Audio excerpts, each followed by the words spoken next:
जी अस्सलाम वालेकुम। Physical education with Zahid में खुशामदीद। जैसा कि आप जानते हैं कि लास्ट वीडियो के अंदर मैंने ये आपको बताया था कि तहसील स्पोर्ट्स ऑफिसर की जॉब जो है वो अनाउंस हो गई हैं और उनकी लास्ट डेट 26 फरवरी 2024 है। तो उस वीडियो के अंदर तो हमने मोस्टली इन चीज़ों को ही डिस्कस किया था कि आपने कैसे अप्लाई करना है। और आज मैं इस वीडियो के अंदर तीन चीज़ों को हम डिस्कस करेंगे कि एक एलिजिबिलिटी क्राइटेरिया क्या है और उसके साथ साथ एज लिमिट, और थर्ड नंबर पे है कि पेपर पैटर्न, पेपर की डिस्ट्रीब्यूशन, और लास्ट एंड फाइनल इसका जो हिस्सा है उसमें हम डिस्कस करेंगे कि how to prepare for the post of tehsil sports officer, written test and also interview. तो चलते हैं जी। नंबर वन पे जो एलिजिबिलिटी क्राइटेरिया है इसमें दो चीज़ें हैं। नंबर वन पे है कि आपकी क्वालिफिकेशन जो है वो 16 ईयर ऑफ एजुकेशन होनी चाहिए। वो आपका एमए हो या आपने बीएस किया हो या बीए के बाद आपने एडीपी की डिग्री हासिल की हो। तो इन तीनों सूरतों के अंदर आप तहसील स्पोर्ट्स ऑफिसर की जो पोस्ट है उसके लिए एलिजिबल हैं। आगे एज लिमिट जो है वो बाकी में थोड़ी सी ज़्यादा होती है, लेकिन यहाँ पे 28 से तकरीबन 30 ईयर तक जो है वो मेल के लिए है और 33 ईयर तक फीमेल के लिए एज जो रखी गई है।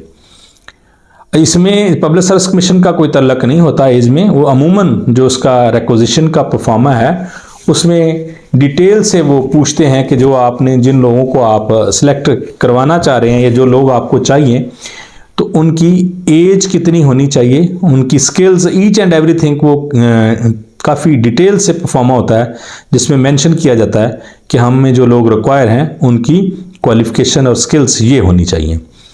आगे हम बात करें पेपर पैटर्न की, तो पेपर के अंदर 50% आपका सब्जेक्ट रिलेटेड होगा और 50% आप कह लें कि जनरल एबिलिटी होगा।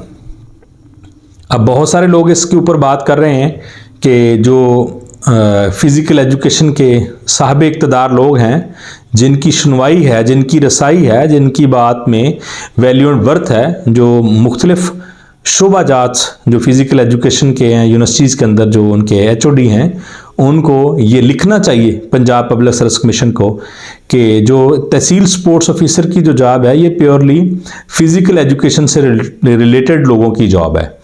तो यहाँ पर 50% जो है वो जनरल नॉलेज को ऐड करना ये फिज़िकल एजुकेशन के स्टूडेंट के साथ किसी हद तक ज़्यादती है।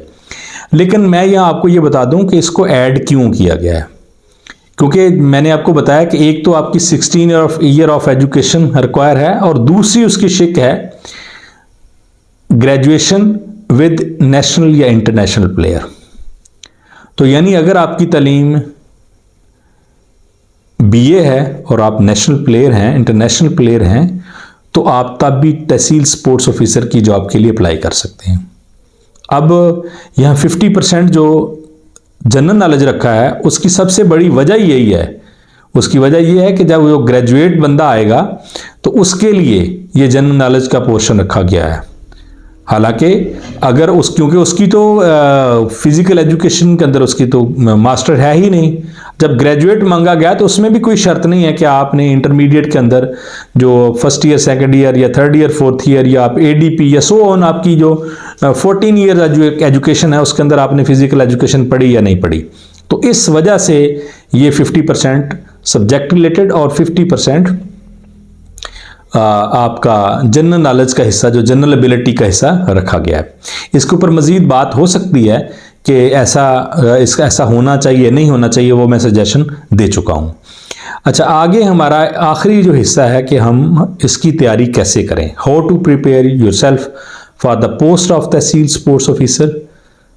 ठीक है, तो इसमें आपको अब ये बात याद रखनी चाहिए कि पहले जितने भी टेस्ट हुए हैं लेक्चरर के या 17 के या 16 के या 14 ग्रेड के, तो उनमें अक्सर यही होता था कि सब्जेक्ट रिलेटेड जो है वो 80% और 20% सिर्फ और सिर्फ जो है वो जनरल एबिलिटी का होता था।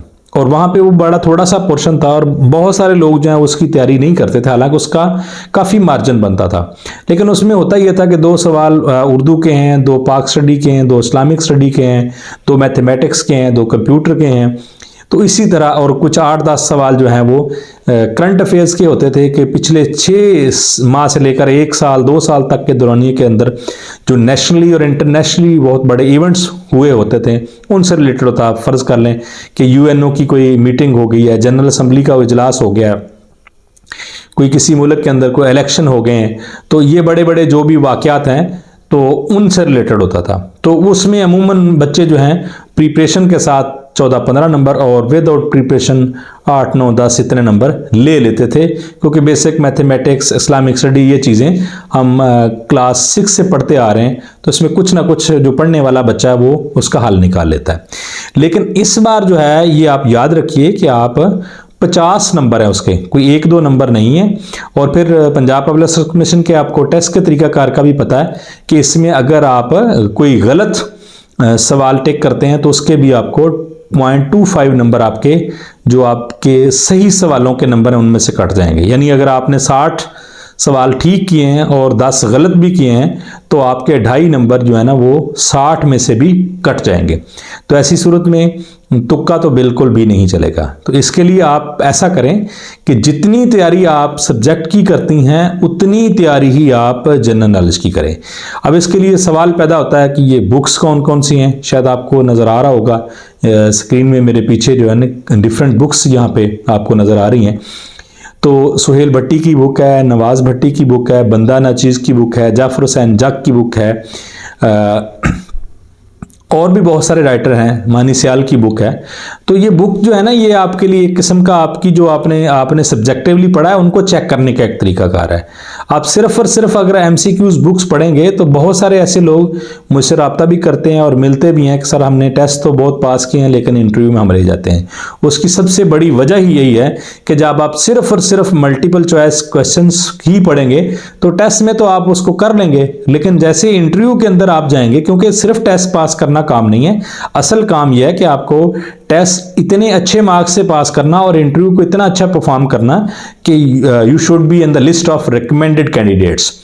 तो वैसे तो कोई फायदा नहीं है अगर आप 40 नंबर लेकर पास करें तो उसका क्या फायदा है, जब आपके मार्क्स अच्छे होंगे और उसके साथ साथ आपके पास इल्म भी होगा तो आप टेस्ट के अंदर भी अच्छा परफॉर्म करेंगे और इंटरव्यू के अंदर भी आपकी परफॉर्मेंस बहुत बेहतर होगी। उसके लिए उसका वाहिद तरीकाकार यही है कि आप पहले चीज़ों को सब्जेक्टिवली पढ़ें और 1 by 1 A to Z चीज़ों को पढ़ें।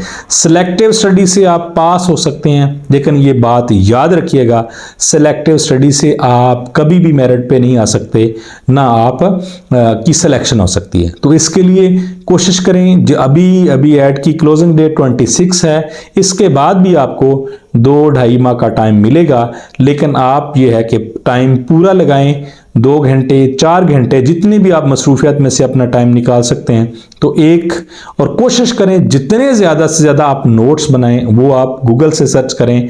जिस तरह अल्हम्दुलिल्लाह वेबसाइट है, मेरी अपनी वेबसाइट है sportsinformation.online, इसके ऊपर आप जाके डाटा यहाँ से सर्च कर सकते हैं, गूगल से सर्च करें, जहाँ से आपको आसानी लगे।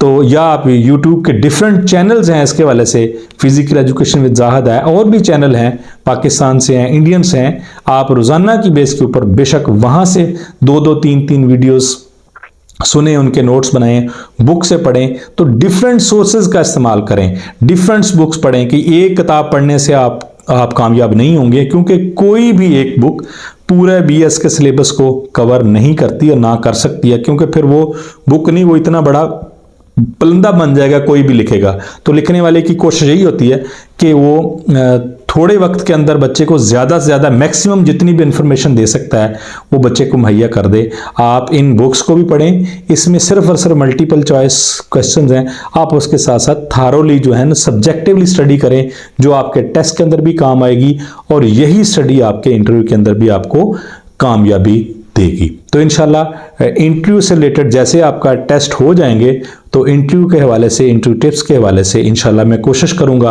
कि आपके लिए और से और मालूमात लेकर आऊं।